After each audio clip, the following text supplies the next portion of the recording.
नमस्कार दोस्तों, मैं डॉक्टर मनोज कानपुर से एक बार पुनः आप सभी के समक्ष उपस्थित हूँ अपने उन विचारों को देने के लिए। मुझे नहीं पता कि मुझे आज क्या बोलना है और आपसे कौन सी बातें करनी है। ना ही मैंने पहले से कोई विषय निर्धारित किया है कि मैं आज इस विषय पे बोलूँगा, और ना ही मुझे अभी तक पता है। लेकिन हाँ, अभी अपने समूह में जब देख रहा था, अपने मित्रों से बात कर रहा था, तो देखा हमारी ग्रुप की एक सम्माननीय सदस्य, वरिष्ठ सदस्य, संस्थापक मेंबर आदरणीय प्रिया चतुर्वेदी जी का जन्मदिन। तो अचानक याद आया कि आज कुछ एक बात करी जाए, एक वीडियो बनाया जाए, और जिसमें हम अपने मन की बात, अपने दिल की बात अपने साथियों के साथ शेयर करें। देखिए, जन्मदिन मनाना एक त्यौहार की तरह हो गया है। अब बच्चे तो एक एक दिन गिना करते हैं, पर हम बड़े लोगों में भी एक आकर्षण पैदा करता है, और जन्मदिन की शुभकामनाओं से हम किसी के कितने करीब आ जाते हैं, अनचाहे भी। अगर जैसे बहुत लोगों ने शुभकामनाएं उनको दी, और कुछ लोग ऐसे भी होंगे जिन्होंने नहीं दी, तो नहीं दी वो भी करीब हैं, और जिन्होंने दी वो तो अति करीब हैं। तो हम समझते हैं कि ग्रुप में, समूह में, जो कि धीरे धीरे एक परिवार की तरह हमारा समूह बन गया है, एक सोच के साथ इस समूह को बढ़ाया था आगे आदरणीय मिश्रा जी ने, आदरणीय हुसैन रजा साहब ने, आदरणीय प्रिया जी ने, अंजलि जी ने।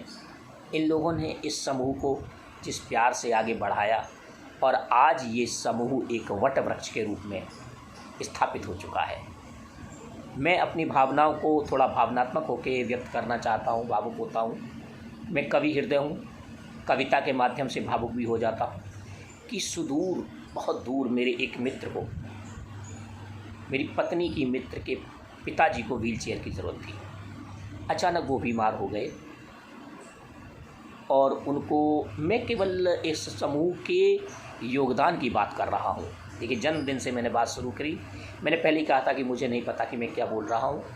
तो मेरी पत्नी की सहेली के पिताजी को कैंसर हुआ, और वो चलने फिरने में असमर्थ हो गए, और वो रहते थे गोरखपुर में।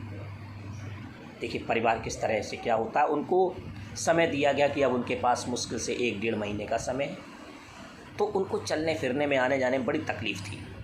उनको एक व्हीलचेयर की ज़रूरत थी। उन्होंने मेरे पास फ़ोन किया कि व्हीलचेयर कहाँ से ख़रीदें, कैसे ख़रीदें, क्या ख़रीदें, और निश्चित समय के लिए उनको व्हीलचेयर की ज़रूरत थी। जब उनको व्हीलचेयर की ज़रूरत हुई तो उनका फ़ोन मेरे पास आया। तो मेरे को समझ में नहीं आया कि मैं गोरखपुर जैसी जगह पर कैसे उनको व्हीलचेयर उपलब्ध कराऊं। कानपुर होता, लखनऊ होता, आसपास होता तो मैं दिला देता, कहीं से व्यवस्था करा देता। तो अचानक मेरे ख़्याल आया, मैंने अपने आदरणीय मिश्रा जी को फ़ोन किया। मैं जब भी कभी परेशानी में होता हूँ, मन दुखी होता है, तो मैं आदरणीय से फ़ोन कर लेता हूँ, और मुझे उनकी बातें गीतामृत सा लगती हैं। वो सारी समस्याओं का हल मेरा कर देते हैं। तो मैंने उनको अपनी समस्या बताई कि इस तरीके से इन सज्जन को व्हीलचेयर की ज़रूरत है, गोरखपुर में उनको व्हीलचेयर की ज़रूरत है। तो बोले कि गोरखपुर में तो व्हीलचेयर हम कैसे दिला सकते हैं, बड़ी दिक्कत है।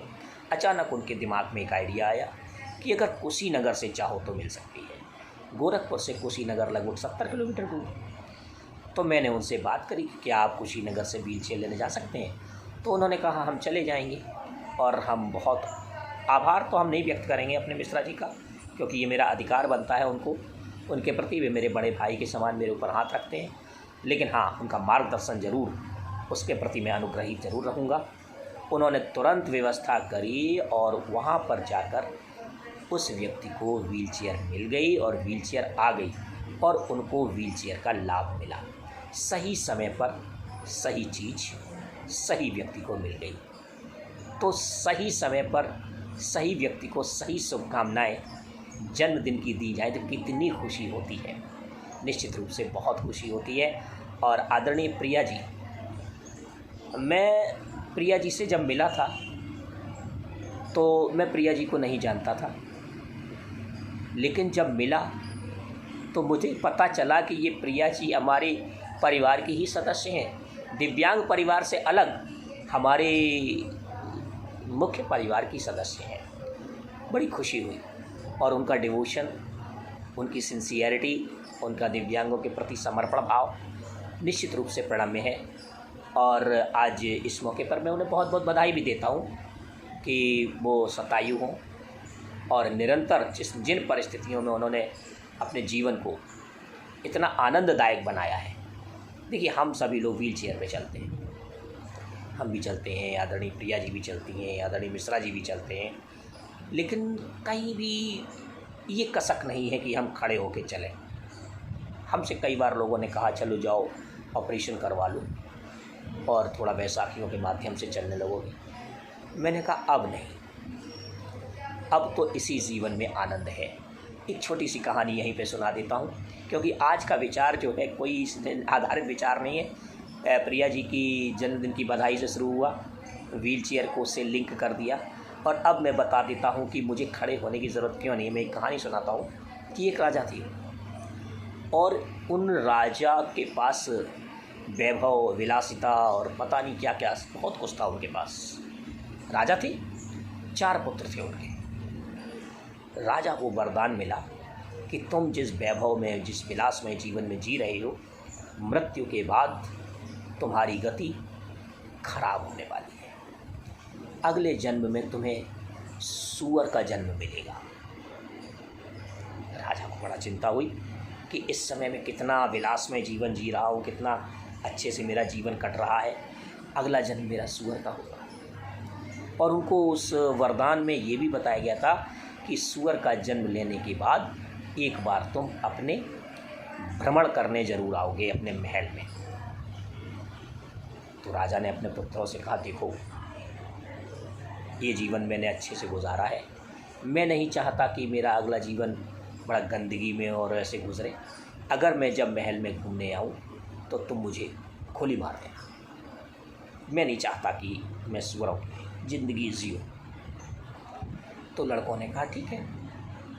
समय का चक्र चलता रहा, वक्त आया, वक्त पे राजा जी की मृत्यु हुई, राजा मृत्यु को प्राप्त हुए और मृत्यु को प्राप्त करने के बाद वरदानुसार उनको सूअर का जन्म मिला। सूअर का जन्म लेने के बाद जैसे कि वरदान में ये बताया गया था कि वो महल में ज़रूर आएंगे, और सूअर का जन्म लेने के बाद जब बड़े हुए तो वो फिर अपने महल में।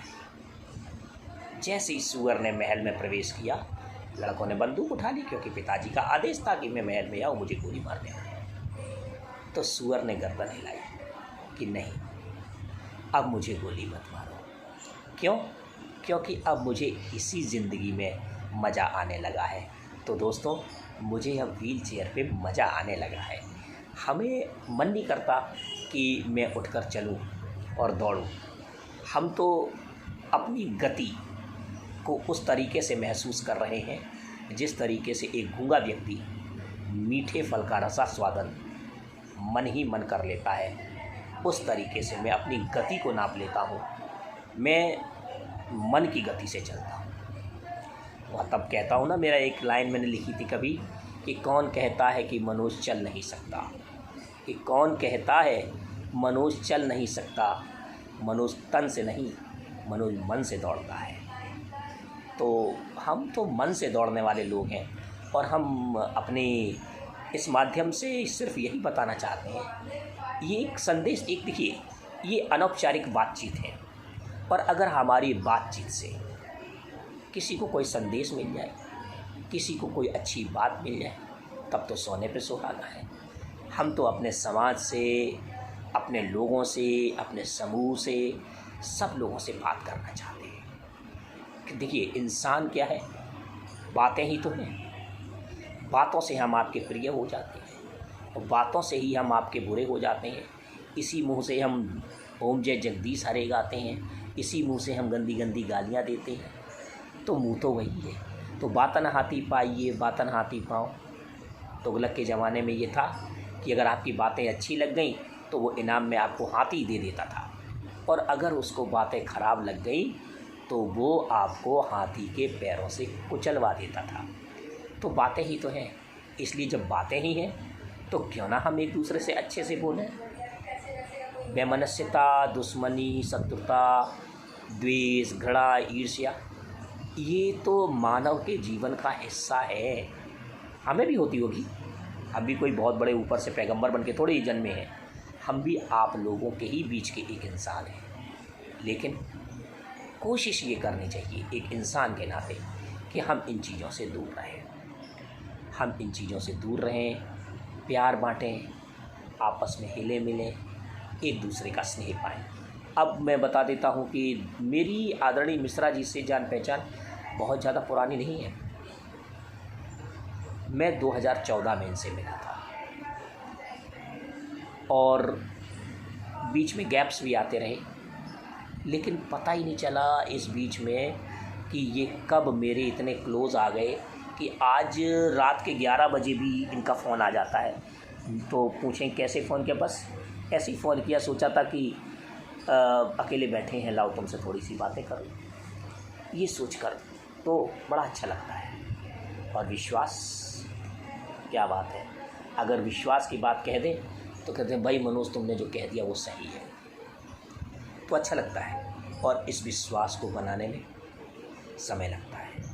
तो दोस्तों, मैं तो यही चाहता हूँ कि आप लोग भी ऐसा ही विश्वास पैदा करिए, आप लोग भी हंसते मिलते रहिए, जन्मदिन पर एक दूसरे को बधाइयाँ देते रहिए और अपने जीवन में हमेशा खुश रहिए, कभी निराश मत होइए, सकारात्मक रहिए, सकारात्मक सोचिए, निश्चित रूप से सफलता आपके कदम चूमेगी। आज हम अपनी ज़िंदगी में ऐसे होने के बावजूद, ऐसे से क्या मतलब, व्हील चेयर पर चलने के बावजूद भी हम भारत सरकार को, हम में से सभी लोग इनकम टैक्स देते हैं। हम में से सभी लोग, बहुत से लोग ऐसे हैं भैया अपना खर्चा खुद पैदा कर लेते हैं, सब कुछ कर लेते हैं, किसी पर आश्रित नहीं है। आज हम जैसे दिव्यांग लोग, सब लोग वाहनों से दौड़ रहे हैं, भाग रहे हैं, चल रहे हैं, हर जगह जा रहे हैं। तो इसी सोच के साथ, ये सकारात्मक सोच के साथ हमारी बातें आपको अच्छी लगी हों तो इन बातों को अपने आप में ढालने की कोशिश भी करिएगा। बहुत बहुत धन्यवाद।